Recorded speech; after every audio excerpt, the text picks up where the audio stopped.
Hello, students. Welcome to Easy Elimu Learning Simplified. I am your teacher, Mr. Stanley Ombogo. So, dear students, having introduced oral literature in our previous video, and please, if you missed that episode, uh, kindly check it out so that we all read from the same script. So, having introduced oral literature in the previous episode, allow me take you through fieldwork, still under reading. Allow me take you through fieldwork. So, talking about fieldwork, some of the things that we are going to look at in this subtopic. Number one is what is the definition of fieldwork, and number two, what are some of the importance of fieldwork. Uh, and number three, what are some of the stages that we have in fieldwork? And lastly, we cannot forget to discuss some of the challenges are likely to be encountered during fieldwork. So, uh, to begin with, allow me start by giving the definition of fieldwork so that you all be aware of what we are about to talk about and the area that we are just about to delve in. So, fieldwork refers to the process of collecting oral literature material from the field. So, what are these oral literature material? So, when we talk about materials in oral literature, we can talk about the genres of oral literature that we have, or the genres that the various communities, you know, uh, have come up with in oral literature. So the next question is, how do we collect them? How do we collect these materials from the field, that is from different communities? Yeah, so that is why fieldwork refers to now the process of collecting oral literature material, because it requires one to be out there in the field. It doesn't, require somebody to be seated, maybe at the comfort of their office, or behind their computers and laptops, etc. So field study can be carried out by anyone, including a student. This is an activity that can be carried out by anyone. So what are some of the importance of fieldwork study?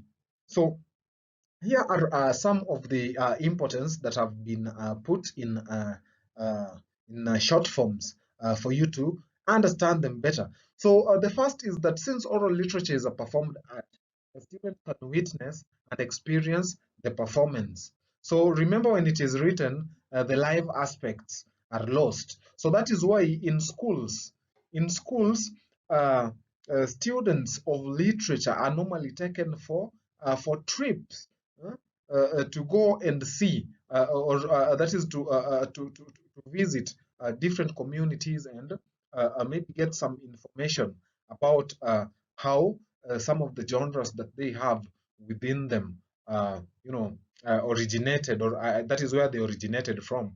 So apart from that, we are also told that fieldwork enables a student to have a contact with the community and the culture of that community.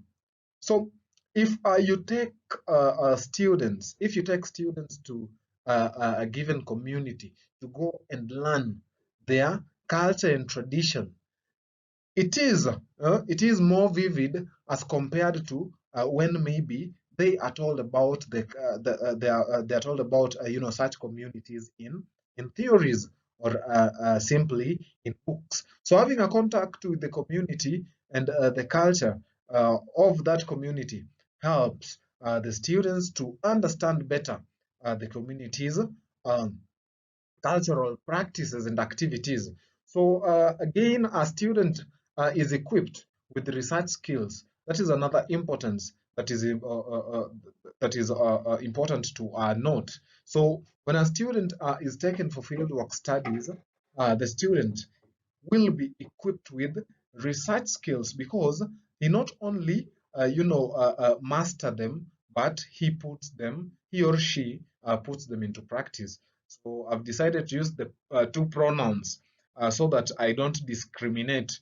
We tend to use the he pronoun a lot, thereby discriminating the women. Another lesson that we are going to talk about when it comes to gender sensitive language. Yeah, so another importance, that is the fourth, another importance of fieldwork is that it enables for recording of history of a community. Let's say when you go to a given community with recording materials, let's say cameras, or even tape recorders, and so on. This is something that you will have even in the next years to come, provided that it is well kept. So it enables for recording of history of a community that can be used by maybe other generations to learn. Now, on to the next part, that is the stages in fieldwork. What are some of the key stages that we have in fieldwork studies? So we have got 5 key stages. There are 5 key stages. So I'm going to talk about each, starting with the first one, which is the preparation stage. So remember that always adequate preparation should be taken into consideration for meaningful research. You cannot just wake up and decide to, visit a place you do not know and, start looking for informations. That is so dangerous. So you can do the following, that is in this stage. These are some of the things that you can do in the preparation stage. The first is that identify the narrator or the informant that you are going to meet. Secondly, plan, not plan, but identify the location of the informant. Then number 3, plan when to visit the informant. Then number 4, plan the necessary tools for recording the materials. The 6th one, get the administrative permission to conduct the research. Yeah, so it is important to get permission because there are areas that you cannot access without permission. So the next, decide on the method of data collection to use. And again, in this when doing this, you cannot, you can use various methods of gathering information or collecting data. You can, you're allowed to use several methods. Then again, a budget for the fieldwork. Yeah, you have to have a budget with you. You have to do a budget. How much you're going to spend on the road. If maybe it is a field work that requires you to fly, how much will be the ticket? Where will you spend? What are some of the things that you'll need, and so on. So the second bit is now material collection. That is the second stage. Remember, we talked about 5 key stages. So the first one is was preparation. Now we're in the second, that is material collection. So this is where the actual information is gathered or the actual data is collected. So again, in this stage, there are different methods of collecting oral literature materials. One, we can use observation. That is by simply looking at what is happening. But when observing, you are not supposed to make people aware that there is an observation that you are making. So if you are doing an investigation, let's say for example, you are doing an investigation on maybe how services are offered at the KRA offices, and you are a senior officer. So you just want to see how the services are normally offered, because maybe there are complaints coming from clients and so on. So as a senior officer, you can assume that you can play a role of a client just to go and see how the employees that we have at the offices relate with customers. So that is observation. In this case, or in that case, the employees will not be aware that you're a senior officer who is doing some sort of investigations, and therefore they will stick to their that is their rude attitude, if at all the complaints are true or are things to go by. So another thing is that is interviews, and we have got participation. There is also use of questionnaires, and so on. So we are advised to do these carefully. When we are using these methods of data collection, we are advised to do them carefully, so as to ensure that the result that we get is not erroneous. So the third stage that we also have is a record of information that is under the key stages. Remember, these are the stages in field work. So the third stage under recording of information, we are also told that you can record the material collected by number one, that is writing the information. You can have a pen and a paper somewhere and record by simply putting the information down on a piece of paper. You can also tape the information, and apart from taping, you can also film the information that is filming as one speaks, and so on. Then the fourth stage, still under the key stages in fieldwork, we have processing the information. So if you are keen, you are able to notice that these stages are systematically. They are systematically. You cannot start with let's say the fifth stage, that is an analysis and interpretation of material, and you've not even collected the material in the first place. And again, these are some of the reasons why some students normally fail to score in exams, because you have the idea, but you are not systematic in the answers that you give. So, for instance, if you're told to give the 5 stages, the 5 key stages of that is the 5 key stages in fieldwork, and you start by analysis and the interpretation of material, proceeding to processing the information, there is no flow. There is no flow.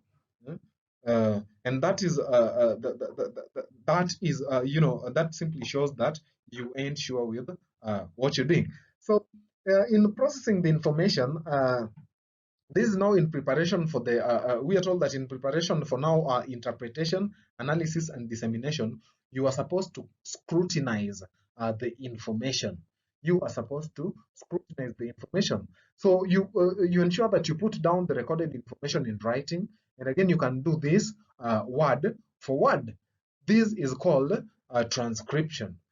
Also, you can translate it in the language you would like it to be shared. So that is also translation. So this is where we now talk about how you process the information that you had gathered in the previous stages. Then the last stage that we have is now the analysis and interpretation of material. That is the last stage. So some of the things that happen at this stage is that here is where we do the classification of the material. So you're supposed to classify the material into genres and subgenres using particular criteria. Then again, you are also supposed to identify the themes or issues that are raised in your classifications. And again, you are also supposed to identify the styles used in the classifications that you have made, that is the genres and the subgenres. Then the next thing is that you are required to identify functions of the item. So if it is a riddles, for example, what are the functions of a riddle according to the community that you visited? Why do they use riddles? Then lastly, still at the stage of analysis and interpretation of material, you are supposed to interpret the information, because not all people will easily interpret it. And again, being the what? Being the author or the creator of the material, you are supposed to come up with an interpretation for your audience. Yeah, so that is basically what we have. So the next bit that we are going to talk about is now participation. So under participation, we are told that the collector of the material can also participate in the enactment of the oral forms like dance and song, etc. That is, if they have the skills, they have the skills too. So you are allowed to participate in the enactment of some of these oral forms that you go out collecting in the field. And again, it is important to note that his or her participation should not distract him or her from her investigative roles. So if you visit a given community, with the intention to have, some information of that given community, then you're not supposed to, participate too much, that you end up being distracted from the investigative roles that you are out there in the field to do. There is also administering questionnaires. So under administering questionnaires, first of all, to understand the meaning of a questionnaire or what questionnaires are, so this is a research instrument containing series of questions and prompts given to the informant for the purpose of gathering the information. So there are various methods. That can also be used in recording oral literature materials. So some of these methods, number one, we have that is the memory of the researcher.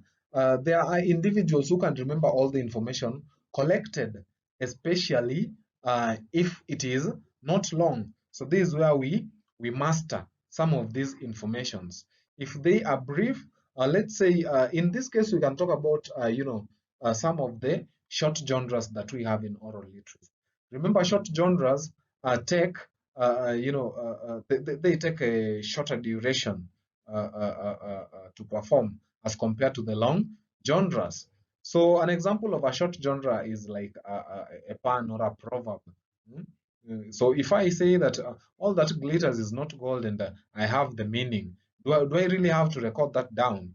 No, I don't. So for such, you can just record them in your memory. So another method that you can use when recording is using tape recorders. You can also use video taping or video recording. Then there are also written records. That is, you can have writing materials to put down the information that is gathered. So last but not least, let us look at some of the challenges likely to be encountered during a fieldwork process.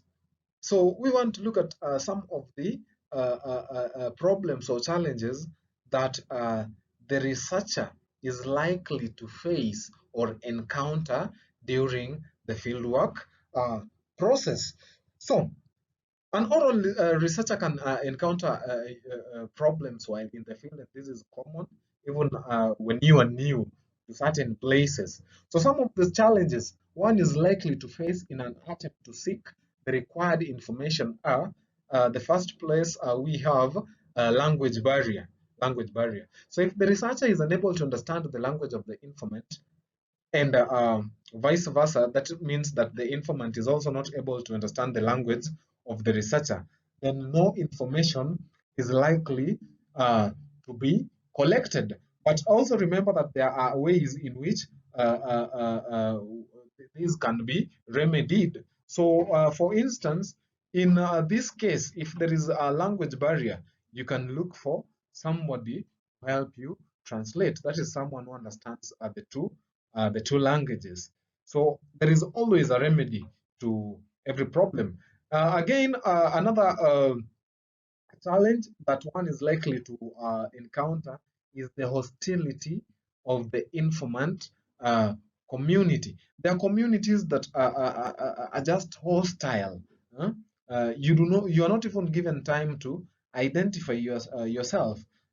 Such communities treat strangers as enemies, and maybe you're likely to die. So we also have transport challenges. Under transport challenges, we can talk about maybe bad roads, mhm, maybe you are supposed to use a vehicle, but the roads are impassable, and so on.